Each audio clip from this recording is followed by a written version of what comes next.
So, real quick, before we begin, it only took an entire semester, but I have in fact finally purchased Hyrule Warriors Age of Calamity for myself.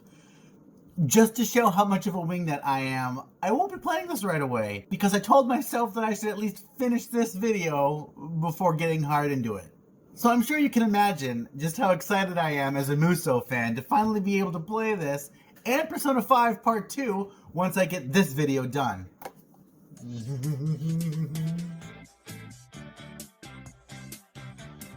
I think I achieved a personal record for the longest intro in any of these videos I've put out before. The first 8 minutes of my Dynasty Warriors 9 video was literally me making a gag about Sonic Adventure 1.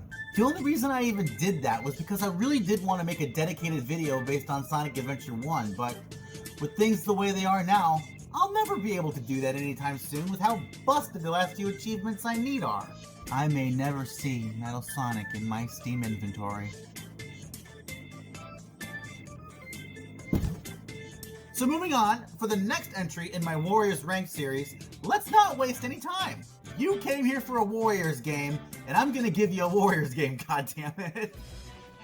Last time we were together, I talked about literally the worst Warriors game I've ever played out of the 8, now 10, that currently rest on my shelf. I said that there were parts of the game I enjoyed, and that's very true. But just because I had fun transforming Xin Jiang Ying into an Ice Queen, that doesn't mean I'm eager to go back and do it again. I have literally reached my limit on Dynasty Warriors 9, and I have no will to return. The new characters introduced, as well as all the new outfits, are really the only properties from 9 that I want sticking around for whatever comes next. Especially after 9 Empires comes out, and to make my point, I am going to say please take the new characters from 9 and plop them into Orochi 4, Koei. I can and would pay money for that. Actually, there are a lot of characters I would love to buy as DLC in Warriors Orochi 4, but that's not the game we're talking about today. I just brought that one up because it's the most recent Warriors game with the Dynasty Warriors cast in it at the time of this video, so if you haven't seen my opinions on Dynasty Warriors 9 yet, feel free to take a look at it. I'd point towards the floating card above my head, but the last time I did that, I pointed in the wrong direction, so, it's up there somewhere. You know, up there.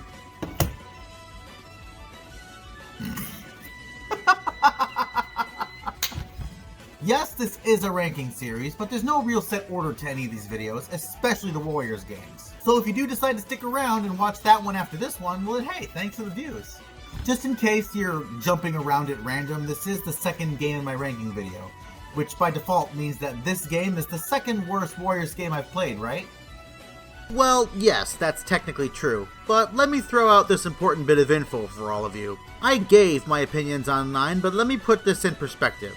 Imagine a yardstick standing vertically. Well, actually, you don't have to imagine that. Here's a yardstick standing vertically.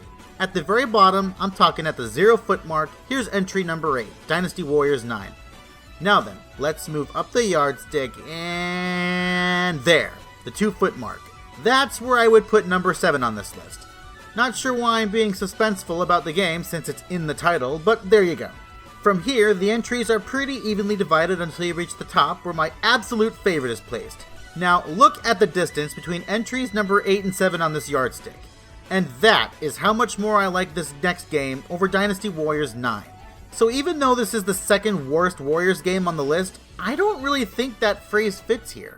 It's like ranking all the Pokemon games. There's such a huge divide between Pokemon Auras and literally every other Pokemon game that whatever is directly above Omega Ruby and Alpha Sapphire on that list can't really be compared to those pieces of shit games. And if you badmouth Omega Ruby and Alpha Sapphire one more fucking time, I will find out where you live, and I will show you another use for a yardstick. Don't worry, Brett. This video isn't even about ranking the Pokemon games. Oh, is that so? Duh. And if I did that, I would actually have to talk about Auras in detail, and I really don't want to do that. Excuse me? God, it's bad enough I had to slog through Dynasty Warriors 9. There's no way I'll waste my time on a game that retroactively ruined the original Ruby and Sapphire games forever. I mean, Game Freak actively spat in our faces and sneered, "We don't want you, get lost," to all of their veteran fans. How can anyone defend that? Will you shut up and actually look at the positives those games have to offer? Oh, sure, there are positives. For one thing, ORAS did a good job highlighting just how superior Emerald version is in comparison. That's it!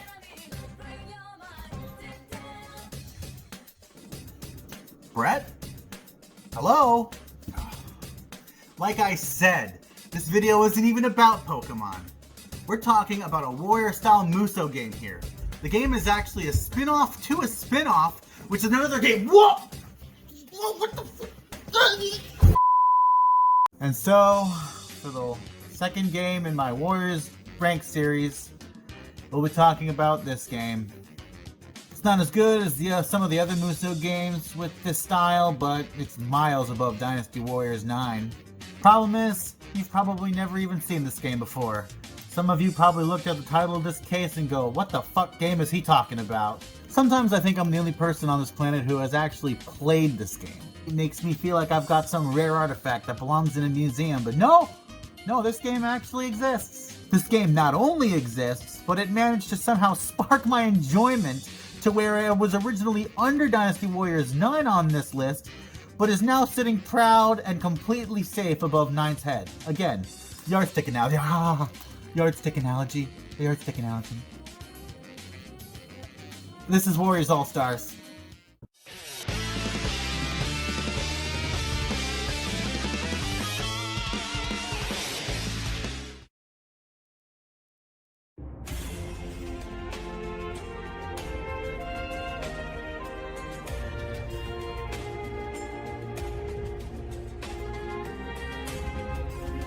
Yep, this is a game that actually exists. Unlike the last game, I should probably give some brief words this time. This, my friends, is Warriors All-Stars. Originally set to be a Warriors Orochi game, the direction for this game changed away from its original design when the director and producer wanted to try something completely new for the Warriors brand. Now, we'll eventually cover Warriors Orochi in a future video, but in an attempt to make life easier for both you and me, I'll give you a bastardized rundown of what you need to know. This game is a crossover spin-off between this franchise and this franchise. It was such a hit that they made a sequel, This Game, which also turned out to be a big hit, and so they made another sequel, This Game. But rather than make another sequel, Koei Tecmo instead went, hey guys, wanna try something new with this formula? And everyone else was like, okay. And so they branched off and made a spin-off of the spin-off, but rather than just borrow from these two franchises, Koei instead decided to make this a crossover game featuring a ton more franchises. And that is the story of how this bizarre game came to be. And when I say bizarre, I mean banana bizarre. Jokes aside, this game is an expansion of the crossover idea that worked so successfully for Warriors Orochi. But instead of having just 2 games crossover, Koei Tecmo decided to unleash the beast and pull from all sorts of different games in its library. Strangest part is, this is a full-on Musou Warriors game, but not even half of the franchises being showcased here are actually Warriors games. Is that a problem? Not at all. In fact, I welcome it. But it does create a slight dilemma that I haven't the slightest clue about more than half of the franchises chosen for this game. Full disclosure, I have zero expertise on most of these franchises. Surprise, surprise, I only played 2 of them. Not hard to guess which ones those were.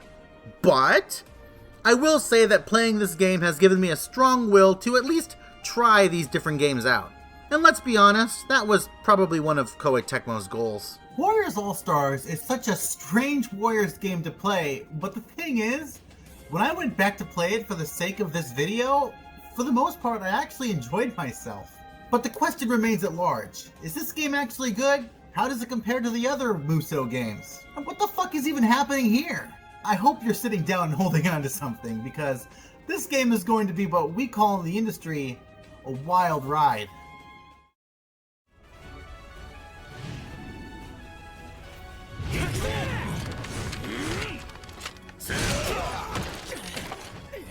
First of all, like Dynasty Warriors 9 before it, Warriors All-Stars is so much different than the other Warriors games. It wanted to try something new, and I can't fault it for taking risks. That being said, this game is not as radically different when lined up to Dynasty Warriors 9. And I really need to stop bringing up Dynasty Warriors 9 because literally the only connection between these 2 games is that both games have Dynasty Warriors characters in them. Just to bring it up one last time so I don't have to anymore after this, I mentioned that they overhauled the combo system in 9 and nobody really liked it. Well, I'd like to introduce you all to the classic combo system that Warriors games are known for. And you might want to get acquainted with this system now because every single game from here on out follows a similar structure. No Warriors game uses the exact same combo system, and I'll be sure to explain how Warriors All-Stars works when the time comes. But essentially, all of the Warriors games follow the same formatting. So if you master one of these games, you'll be able to figure out how other Warriors games play much easier and faster. Except mine. What makes Warriors All-Stars so much different from other real Warriors games is, well, a lot. This game is also not really stage-based. Well, it is, but it also isn't. Oh god, this is gonna be harder than I thought. It's an overworld stage select where different missions come and go, and progression is made not just by going through battle after battle, but also which battles you choose to fight in. Which means there are different paths you can end up taking, meaning this game has multiple endings. A lot of different endings. Not legit endings, keep in mind. As this game is meant to be replayed multiple times, and you probably won't play the exact same way every time if you're trying to see every ending, like I am. It's definitely hard to explain in an overview sense, but how the game is played overall is so much different. But it's not so different that it completely destroyed the combat elements that Warriors games take pride in. Like Dynasty Warriors 9.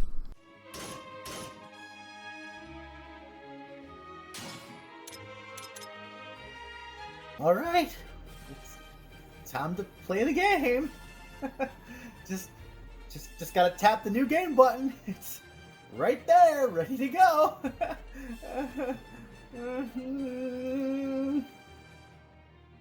Why am I hesitating? I know what's in this game. I've played it so many times. So why?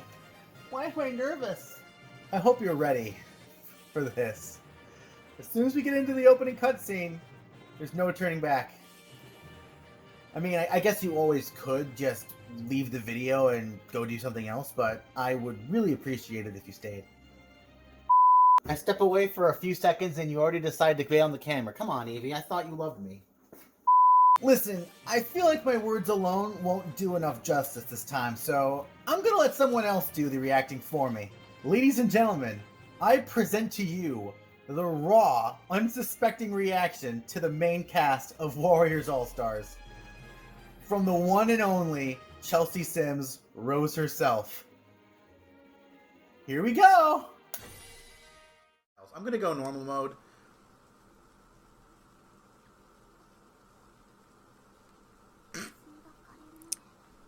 Oh.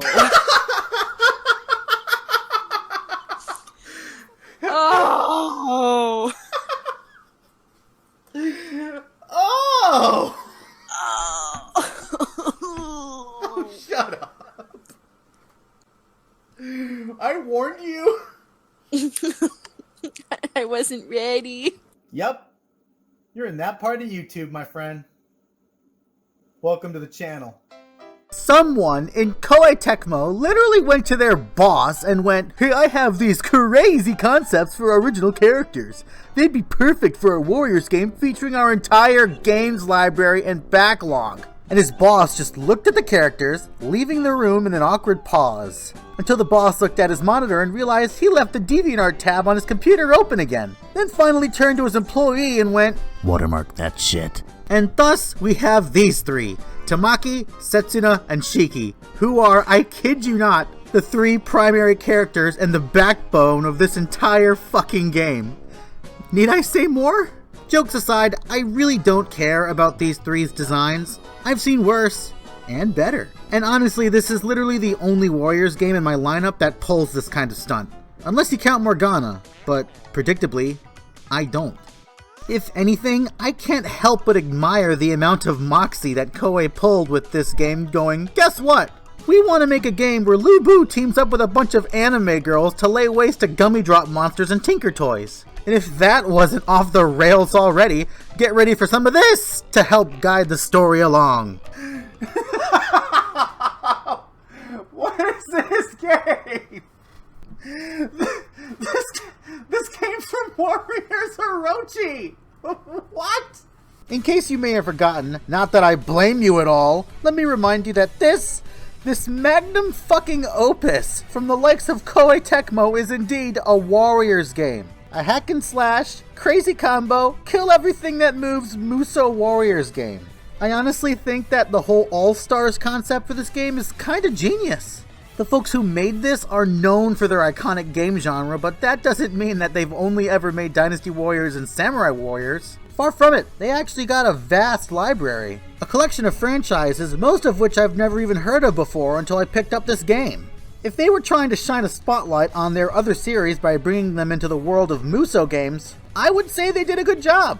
Until I am once again reminded of the fact that none of my other friends have even heard of this game. So I guess it's more complicated than that. I've known about the series Ninja Gaiden and Dead or Alive, but I've always forgotten that those games were made from the same gang that made the Warriors games. Which is kind of embarrassing at this point since Ryu Hayabusa has shown up a lot in multiple Warriors games. Meanwhile, I've only really heard about Neo from gossip stones around town, so when I heard that this man William is the titular character from that game, I definitely got curious. This game is for sure an open invitation to learn about other IPs that Koei owns, with the obvious citation that 90% of these IPs are not actually Warriors games. Even knowing that they are nothing like the way this game works, I'd be lying if I said I didn't at least want to experiment with those games, assuming they're available for the West, because, well, let's be real, who knows at this point? I'm not even sure where to begin with this game. There's a lot I like, a lot I dislike, and a ton that I want to talk about without making this video a 100% in-depth analysis review. Because that's not what this series of mine is meant to be. But I guess the best way to cap off this overview is that if you're even the slightest bit curious about this game, maybe watching this video will help you make that final decision. Of course I say that knowing full well that this pretty much sealed the deal to avoid this game for the majority the moment I put it on screen. Enigma, the video game, starring Xiao Yun, Natori Lee, and whoever the fuck this is supposed to be. そこまでだ。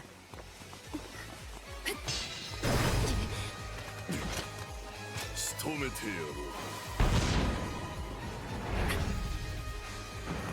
ろう。落ちなさい。 Yes, I'm talking about gameplay before story again. I'm so unique! After a small bit of story to help get your bearings, following an optional tutorial for how the battle controls work, for the majority of this game you are for the most part left on your own to train and get stronger. Small missions appear and disappear to help you with your progress, and once you feel ready, you can take on the larger missions, which advances the story. The game follows a battle-per-battle style. It's been done before, and it's a style that works, as evidenced by a lot of other games in my rankings that follow this format. However, just like the others, differences arise. Like I said earlier, for All-Stars, the game is more gauntlet-styled, for lack of a better term. Not counting the preparation in the hub world, gameplay is separated into two types of battles, the simplistic mission battles, and the larger, more complex story battles. You're meant to grind and train in these simplistic battles to level up and receive stronger weapons, among other things. I'd complain about these missions for being just globs of wasted time, but they really aren't. They're short and sweet, the experience you earn is way more than I intended, and the amount of rewards you're given is quite generous. It really shows its worth when you finally decide to enter a story battle and your new power really shines through, especially when you've only started the game recently and you're only a few battles in. The controls are classic Musou, hack and slash with combos to make the fighting more theatrical but quick. You play as a single warrior in battle, but can select 4 other characters to fight alongside you, forming a party of 5. Now this is definitely where most of the similarities end. I keep hinting this, but every Warriors game showcases different gimmicks and mechanics that make them stand out. This game is all about the All-Stars, so the game made sure that even if you stick to controlling only one warrior most of the time, you won't miss out on the other warriors' quirks and interactions.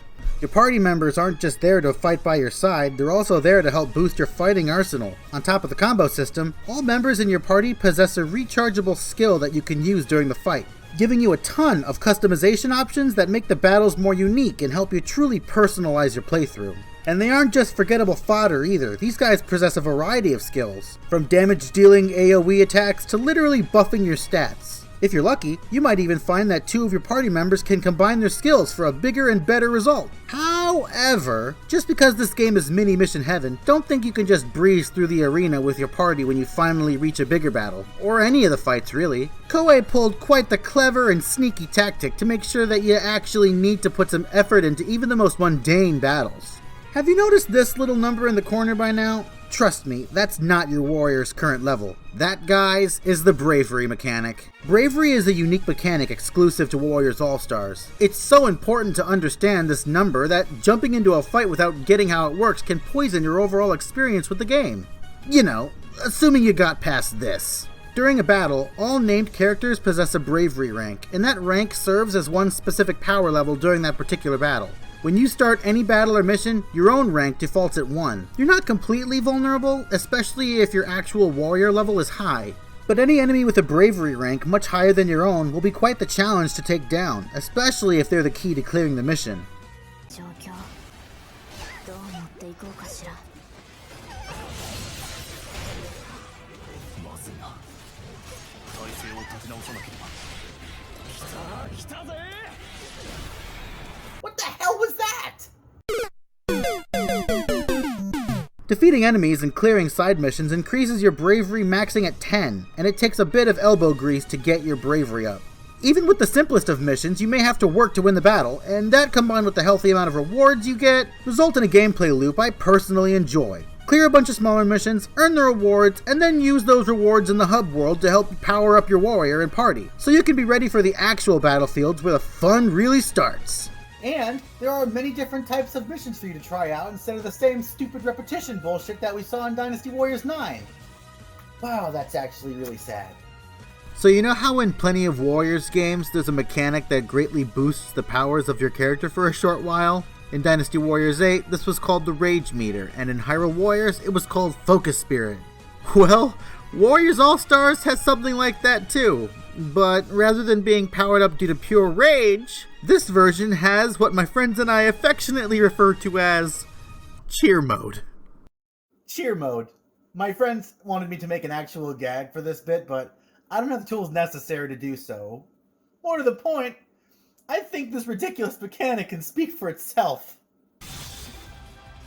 力を貸せ手短に頼む我が分もっとやれるはずだ味わうがいい派手に暴れてみるこれで終わりだ私も共にもっとやれるはずだ私もいい力になるねこれで終わりだまたやるではないかおう最高ねこれで終わりだはやぶさ流忍術こそ天下無双と知れ Even though you can't access their party member abilities when you're actually playing as them, every single playable warrior feels fun to experiment with. Everyone has strengths and advantages that give them certain edges in battle. And even though I don't know who any of these characters are, this game really makes me want to learn more about them and their games outside this one. Take Arnis for example. She explains herself that she accidentally touched some kind of demon blood that turned her into some kind of half-demon, and now she can do crazy demon attacks that in Warriors All-Stars looks pretty rad to watch. I don't even know a damn thing about Knights of Azure, but I sure as shit want to at least look into it if this is the kind of thing I get to use on a normal basis. In regards to this game being a showcase of sorts to all the different games that Koei Tecmo and Omega Force has made, I must confess that I think they've done a bang-up job. I'm totally invested in these characters, even the ones that don't make sense to me. That's the thing with Warriors games. They can take anyone, even a casino blackjack card dealer, and make her into a hacking and slashing war machine, all while keeping her upbeat and flashy personality the same. Say whatever you want about Warriors All-Stars, but there's a lot I still have to say. But these characters, they're a blast. おう邪悪なる黄泉を泉の底へ封じんとする。故に仁義を書かれているのはここまでだ。 Unlike the Dynasty Warriors franchise, there's a more unique plot here that folds well into the gameplay of Warriors All-Stars, and somehow, paradoxically, I find myself wanting more than what we were given. The overarching story of this game is pretty lackluster and literally all over the place, but in my opinion it does fit the random mission-esque style of the game, and since the game is focused more around the characters and not the story, I'm not gonna knock it for that. It's also not like the characters are shirked in any way. Well, not usually. The game starts by choosing one of 3 factions. Which faction you enter is based on the character you want to start with, and you actually get quite the list to choose from, all being properties of Koei Tecmo.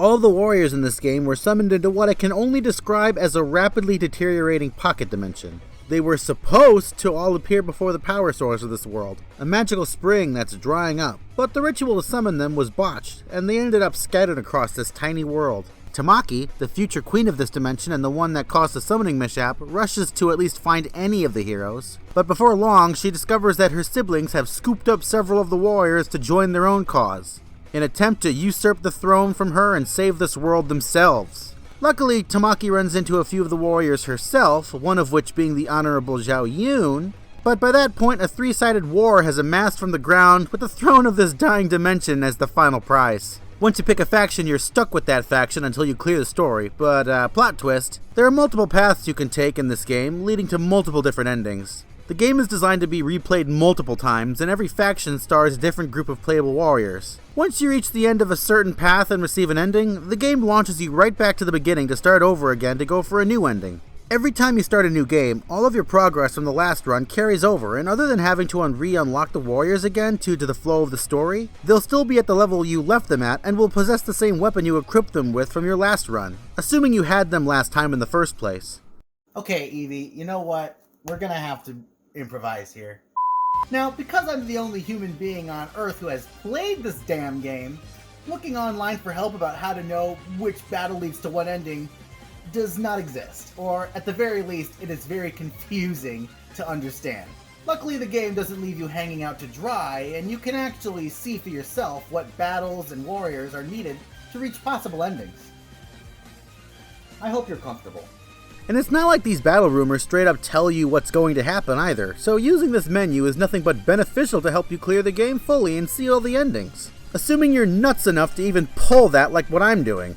Getting to the meat of the story of this world, you do learn the motivations of the three possible rulers and why they want the throne. Innocent Tamaki is the only one of the three who actually possesses the power to control the spring, and therefore wishes to be crowned queen to stop their world from crumbling. Tamaki's older brother Shiki doesn't actually want the throne, but instead is working to destroy the true cause of the dying world, a malevolent entity within the spring. According to Shiki, if Tamaki is crowned queen... I cannot say that. I cannot say queen. I keep calling it cream. Let me try that again. According to Shiki, if Tamaki is crowned queen, she'll be the This is harder than it looks. If Tamaki is crowned the queen, she'll be falling square in the crosshairs of this evil. So yeah, it doesn't take a genius to see what his plan is. Finally, there's Setsuna. Oh boy. Setsuna's father was the last king of this realm before Tamaki and Shiki's dad took the throne. The previous king passed away while Setsuna was still fun-sized, and as a result he was raised by his aunt alongside his cousins. Upon seeing Tamaki ready herself to take the throne, Setsuna grew jealous or something, so after she fucked up the summoning ritual, Setsuna snuck off to recruit Hiro so that he can fend her away from the throne and rightfully claim the throne as the true successor.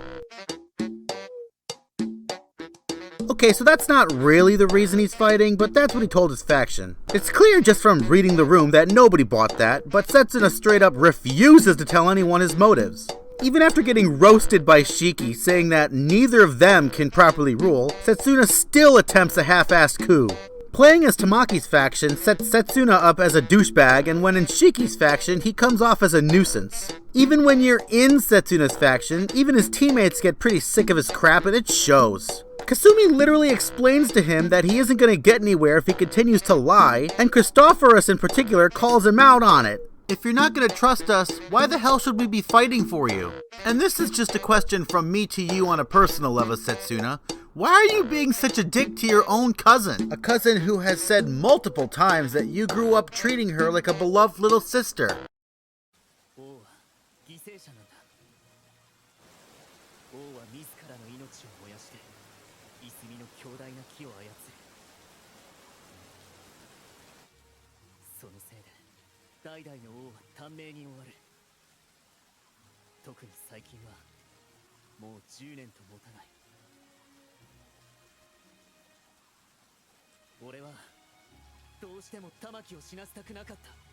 Oh. Taking the throne drains the ruler. Like, literally. Life force and shit. Okay. So then, why did you wait until the last battle before the end to tell anyone that? What is wrong with you? Am I being too harsh? Maybe. but the moron isn't exactly helping himself. One of the only times I've seen Setsuna finally fess up is when Wang Yuanji woos him. Someone outside of his faction when 99% of his faction are women? God damn it! He looks like Fox's slightly gay, closeted, like, very muscular cousin. One of those fabulous types. I'm from the north side of town. Jesus Christ. Battles focus more on the interactions between the warriors, so while the scenarios themselves are pretty simple, especially towards the beginning of runs, the clashing of different characters makes the fights so fun to romp through. If there's any real problem I have with the story, it's the actual endings themselves, which pretty much always ends with cliffhangers. I think the concept of parallel worlds has spoiled me, but it's a real letdown how the only thing we get after hours of hard work is a short cinematic and nothing really of substance. The point of this game is to replay it over and over, yes. But these endings aren't technically endings to me, since it's clear that the story continues on. We just don't get to see it. The worst case of this is the Stolen Memories ending. The events that transpired very clearly continued on and were honestly beginning to get real good. But then, just to cut it off there was a dick move. It didn't help that this was the first ending I reached, not counting the 3 standard endings, and watching the game just throw me back to the beginning gave me blue balls. Lastly, this game has the dumbest implemented villain I have seen in a Warriors game so far. Warriors All-Stars has a twist villain that is so painfully obvious to spot coming that I almost feel like it was intentional. Just because it was so in your face doesn't make it fun. There are only so many NPCs in this game, Koei.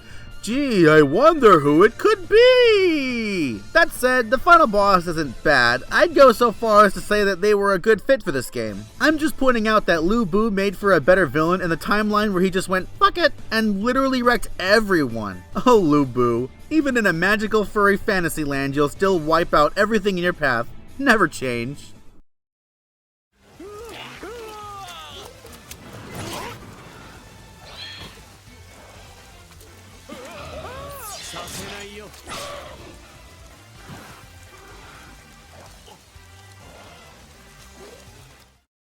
Oh man, where to begin?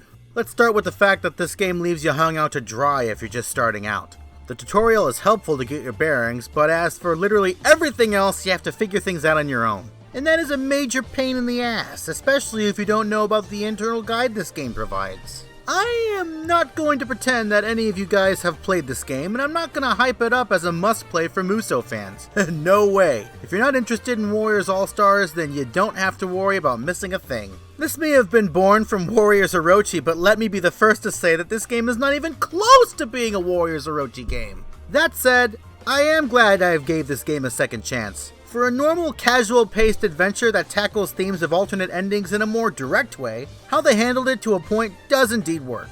And with me getting that out there, playing at your own pace is indeed the best way to enjoy this game. In other words, playing Warriors All-Stars the way I did, rushing to complete it, was a banana travesty. To the 3 of you still watching this video and considering giving this game a shot, far be it from me to tell you how to play your purchased games. But please, take my advice to heart. Completing this game 100% is absolutely not worth it. Especially if you have other games that you want to sink some time in. Play at your own pace. Aim for the 2 or 3 characters that you want to try out with the most. There's no penalty for playing the same warrior over and over again. And in the off chance that one warrior is indeed barred from entering the mission due to the story, having a good backup won't throw off your plans, as it's rare to have the same warriors blocked from multiple battles in a row. I mean, except for these 3, but let's be real, who's gonna want to play as Setsuna one more time? I'm just gonna show you so you don't have to waste your time like I had to do to complete this game. If you want to start a run with a certain character right away, then make sure that you join the correct faction. While it's true that multiple characters are available for use in all 3 factions, it's worth noting that some warriors may still have to be hunted down before you can pick them. Here are all the warriors you start with in Tamaki's faction and who you have to start with in order to get them immediately. Here are the warriors that you start with in Setsuna's faction. Notice that there is a lot of overlapping here, something to keep in mind if you want to try out different warriors in a new run. And finally, here's Shiki's faction.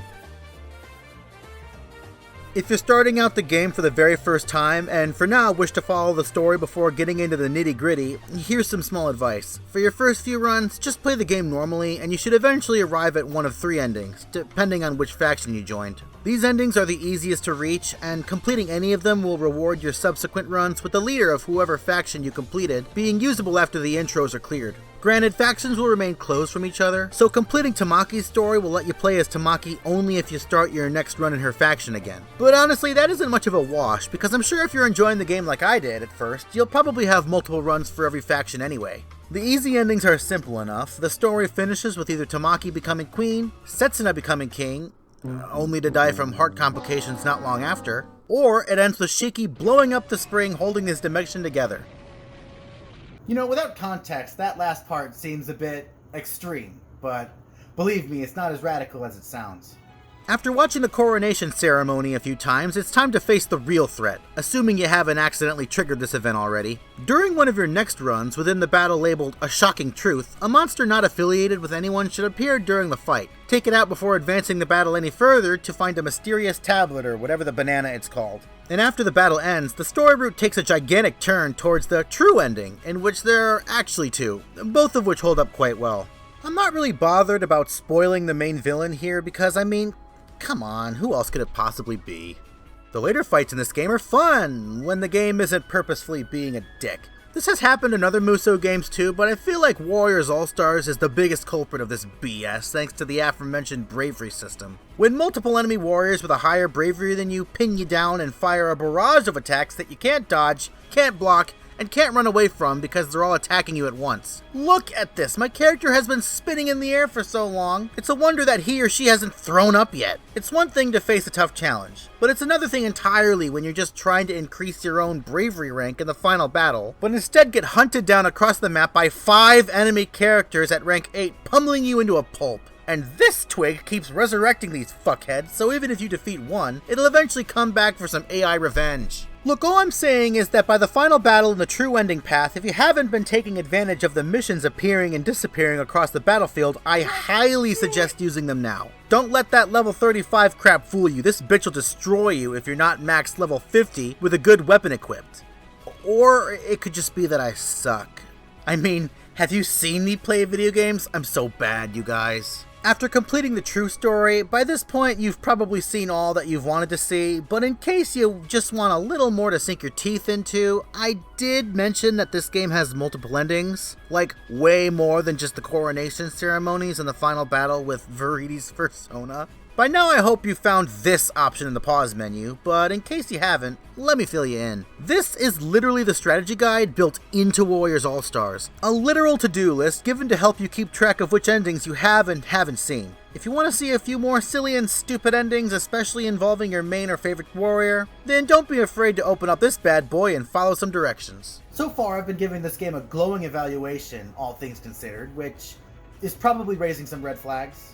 If I really did have a good time playing this game, at least for the most part, then why is this game so low in the rankings? Well, actually, that's a good question. There are a few reasons. Most of which is from the way I personally played this game, which I'll be sure to get into, but objectively, the biggest, and I say biggest problem with this game is such a big deal that I don't think anyone can argue about it. You cannot sit here and tell me that I'm blowing smoke here. This is literally a sin among Musou games. And what's the problem, you ask? There's no multiplayer at all!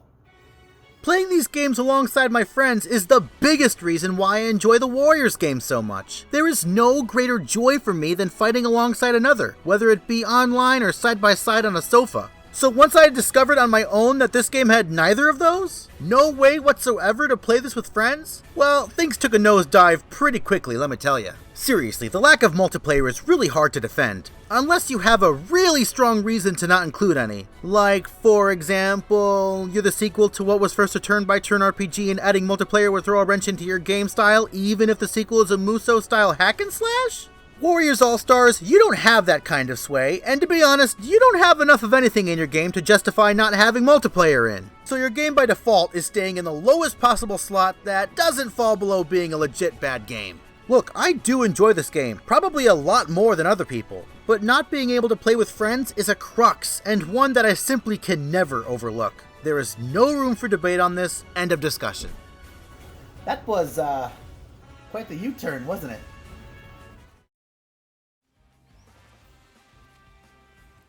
可憐な乙女の食事を邪魔するとは不届き者ですね。激鉄を起こします。 Okay, so for the rest of this video, I have to finish it in VO, because halfway through making this video, I was sailing in the Caribbean, and I can't exactly bring my PC on board a training vessel. So yeah, I hope you guys can understand why this video is several months behind the last Warriors vid I made. Anyways, back to this game. The biggest difference between my experience playing Dynasty Warriors 9 and Warriors All-Stars is that 9 was such a mess that I didn't want to experiment any more than what was necessary. I wasn't about to let All-Stars suffer the same kind of treatment, so I made sure to at the very least play as every character available and partake in every single battle at least once. I'm just gonna come out and say it. Do not do this! Unless you don't have anything else better to do and you play other games in between runs, please, for the love of God, do not bend over backwards to complete and achieve every single ending this game has to offer. It is absolutely not worth it. The longer that I sat down and played this, especially after seeing the true endings, the more frustrated I got playing this game all the way to where I could finally stop playing, which for me was seeing all the battles and unlocking all the endings. Trying to achieve every single ending is seriously a slog, especially when my rewards were unsatisfying endings that just made me scream, please keep going, do not end it like this! The game's internal hints are certainly helpful, but can still be confusing, especially going in completely blind. One wrong turn, whether it be entering a battle I wasn't supposed to fight in, or saying the wrong choice when dialogue options are suddenly flung in your face, would often lock me into a certain route I most likely didn't want or already achieved in a past run. Starting a new game on a new file doesn't let you transfer progress over, so if I wanted to start over with all of my progress thus far, I'd have to waste my time blasting through the story I was stuck on just to have another go at guessing the correct path with what I have to work with. It took more than 99 hours, but after unlocking every single ending, what exactly did I have to show for bending over backwards to complete Warriors All-Stars? Well, I ended up with new warriors to play as, Sayo, Yomi, and Apuna, which granted 2 of those play pretty much the same way, but at least I didn't just get one. Just kidding, I only got Apuna! I didn't even get any cinematics for him, just a little blue window followed by a quick profile. Who the fuck are you? You look like a Dragon Ball fusion dance between a Chow and a Cabbage Patch Kid. Now normally I wouldn't even have a problem with this. It's not rare at all for a game to give you a bonus character for beating a game, especially when it's a secret rando who doesn't really have a place in the plot of the game. But the entire point of Warriors All-Stars are the interactions between characters from entirely different game franchises. Apuna doesn't provide any kind of impact or impression in this game. When you select him on the faction selection screen, he just awkwardly stands there alongside Sophie and Plakta without saying a word. He doesn't appear at all in the hub world unless you're directly playing as him, nobody interacts with him, he doesn't share any events with anyone, and while he plays just fine during battle, nobody ever acknowledges his presence and instead you just get bog standard generic phrases the whole time. To this I must ask, what's the point of giving us a new character if there's nothing to really discover from him? It'd be different if you gave us a bunch of impactless characters to play with for all of that hard work. Yomi and Sayo alongside Apuna, like I joked earlier, would have been much better, because at least with them we would have already gotten our fill with them having been important throughout the story. Like I said, I'm totally fine with getting extra goodies like bonus characters in games like this. For Christ's sake, I couldn't get enough of Rafio and Yuga and Hyrule Warriors, but come on! This game's selling point is having all of these guys fight with each other. Am I in the wrong? Am I wasting my time even more with pointless tat?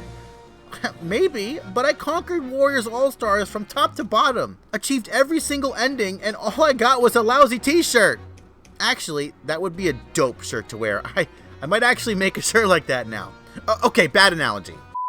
During the last video in my ranking series, I was in such a rush to get 9 over and done with, I kinda skipped over my qualifications for how my Warriors awards get chosen. First of all, these awards are all subjective. I try to put as much thought as I can into picking the winners. And I consider a lot more than just which warrior looks the coolest or which one is the most powerful on the tier lists. I usually consider 2 points: how much fun they play in the game and how they hold up in the story.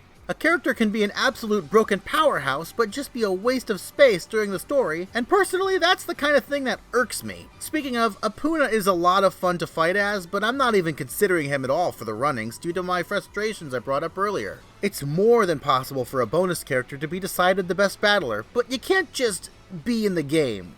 You have to at least try a little.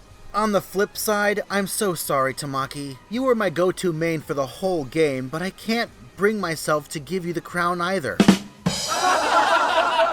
Because I cannot in good faith give the award to a character whose specialty is to fire lasers in every direction. Except the direction I want them to go in. Forward. Don't let it get you down though, Tamaki. I hope you at least become a bonus in the next legit Warriors Orochi game. I actually found several characters I liked, but the winner among them is definitely Lygrina. Being one of the heroes chosen by the Spring, Lygrina wastes no time in proving she is anything but a hero. From attempting to harvest as many souls as she can, to coming this close to slaughtering Tamaki so Setsuna can be crowned king faster and she can go home, Lygrina is a monster through and through and will do literally anything to return to her world so she can continue her mission. There's also her playstyle, where Lygrina was one of the few characters I could actually understand and master. Performing certain combos as Lygrina lays down a trap of some kind, and pressing the special attack button releases those traps, destroying anyone who was so unfortunate enough to stand in the wrong spot at the wrong time.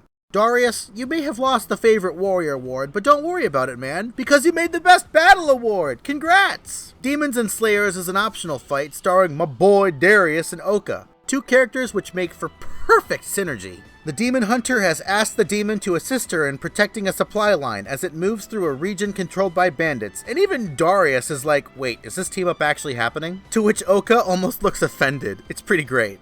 Anyways, this fight has Darius blasting the enemy in plain sight as a diversion while Oka sneaks around to take care of the bandit leader, leading to two unique ways to handle this fight. Truth be told, I prefer Darius' side where you have to complete a number of decent challenges to give Oka enough time to pin down the boss. It's a good way to get the battle rolling, and with the cute dialogue between the two characters, I always make sure to romp through this battle whenever it pops up.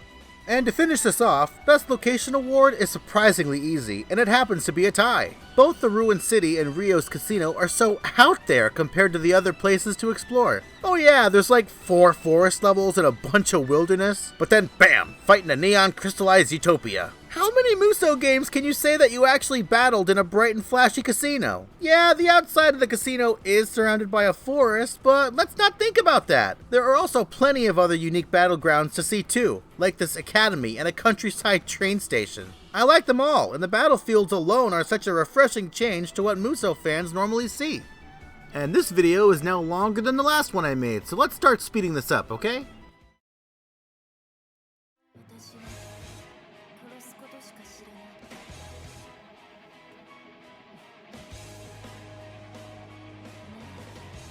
早速始めましょう。裁きの時、もう訪れている。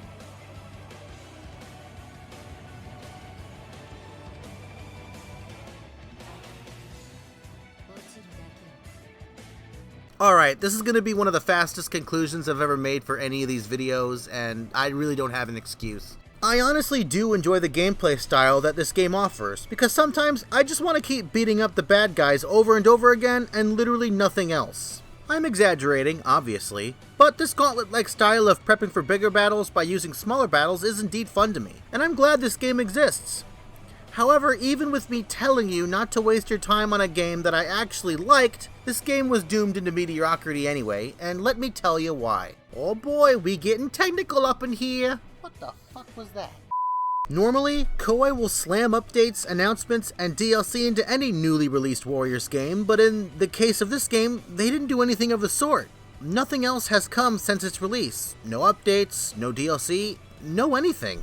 That is really not a good sign, and after a few months, it became obvious that both Koei and Warriors fans did not care all that much about Warriors All-Stars. It was clear that this game was simply a meh game forgotten by its developers, and I honestly can't fault anyone for dropping this game. They didn't even add multiplayer in a future patch. The glaring problem Warriors All-Star slaps us with is, again, unacceptable. Unacceptable, not is too. If you want to hear a real hot take, despite my fondness for this game, I don't think this game is worth $60. There just isn't enough here to warrant that price tag. I spent more than 100 hours of playtime, way more than any real human being should on this game, and most of that time was just me replaying the same battles over and over again just to see the new content that, let's face it, wasn't worth blasting through the game to get to. There are contents in this game that I haven't even mentioned yet, but to be honest, what's the point? Grinding through the same shit to get some fluff dialogue between two characters in a hot tub is something I have no plans of doing. Ever. Okay, maybe one day I'll nab some dialogue from some of my favorites, but as far as this video is concerned, we're done here. I certainly don't regret picking this game up, and I expect to keep it on my shelf, but don't expect me to sing any more high praises. If you're a Musou fan and you see this game on sale at your local gaming shop, it'll probably alleviate your boredom, but if you see a better Musou game nearby, you might as well just buy that. I'd definitely be singing a different tune if Koei actually wanted to hype this game up, but they didn't, so I'm not going to either. And that's it! I just ate up close to an hour of your time. I hope the two of you that stuck around liked the video. Probably gonna try and make these shorter for next time.